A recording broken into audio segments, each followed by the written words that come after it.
if I lay down and I play dead and I stay dead, baby, you'll get. Hi diamonds, welcome to another video.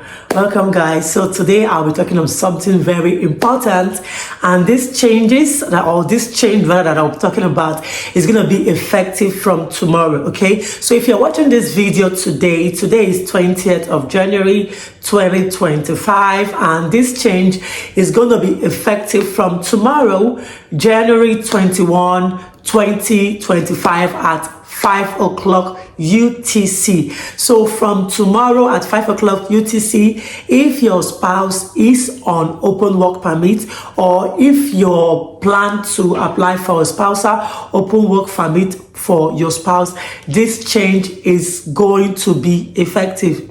Please note that this change is only going to affect people who have not yet applied for their spouse open work permit. So basically, if you have applied, if your spouse is already on open work permit, whether you are here in Canada or outside of Canada, or if you have already, if you are here in Canada, or if you have already applied for your spouse open work permit and you guys are still in your home country, right? You have not even come into Canada.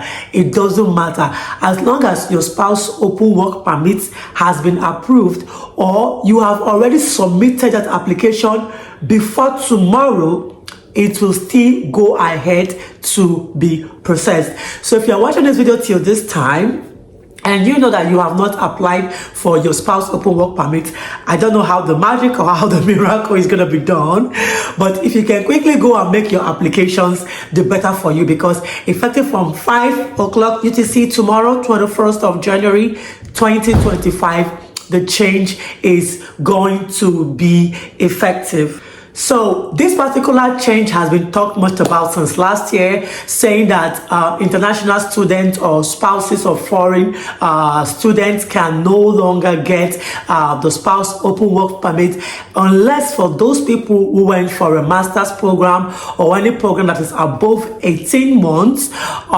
Basically also for people who went for a PhD program and also some other professional courses. So this is part of the changes that will be effective from tomorrow. They are saying that if you plan to come to Canada as an international student or as a foreign worker and you want to come with your spouse, then it means you need an open work permit, right?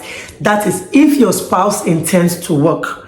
But if your spouse does not intend to work, then you don't need a spouse open work permit.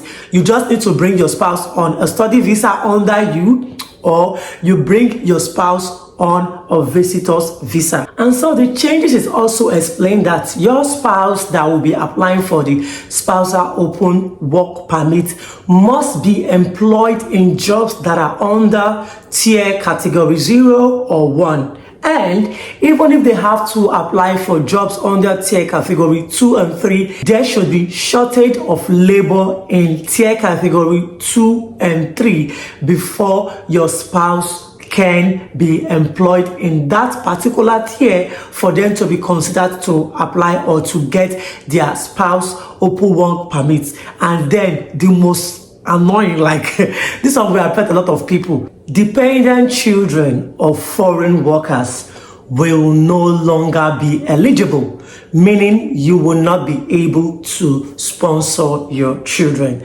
Okay, so for the benefit of those people who do not know under what category they fall in the tier, like in the tier categories 0, 1, 2, 3. I'm going to drop a link in the description section where you can filter or where you can check at a glance under what tier category you fall into, or under what tier category your spouse fall into. And I'm also going to drop a link from the IRCC website where I got most of everything that I'm saying. So also I'm going to drop the link in the description section of how you can apply for your spouse open work permit in case you're watching this video right now and you have not applied I hope something comes up for you so that by tomorrow you will be among the people that will be exempted from this new law, and you can be a partaker of people who will be eligible from using the old laws before this new law is changed. I'm going to drop the link in the description section,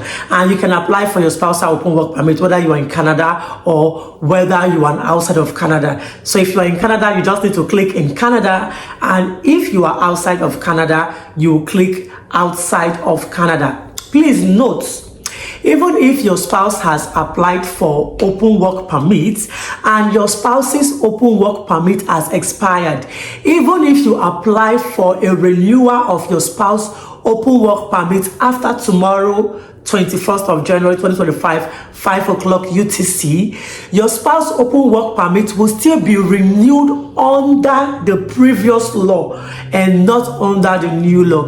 This is because his previous or her previous work permit was approved and was under eligibility under the old law and not in the new law. Hey guys, if you're watching the video to this time, remember to support your girl, subscribe, like and share, and I want to see your comments in the comment section. Let me know guys if there's any part of this video that you do not understand. Are you in Canada? And I want to share my experience with you, because me and a lot of you are also like in the same situation, so we can learn from each other, and I'm able to also profile some, you know, like charts on my experience so far if you're having any issues with your application. As for international students who have graduated and are hoping to apply through the student connection, we are being hopeful that the student connection is going to open in this month of January, so a lot of people can go ahead to apply through the state to get nomination. If you schooled here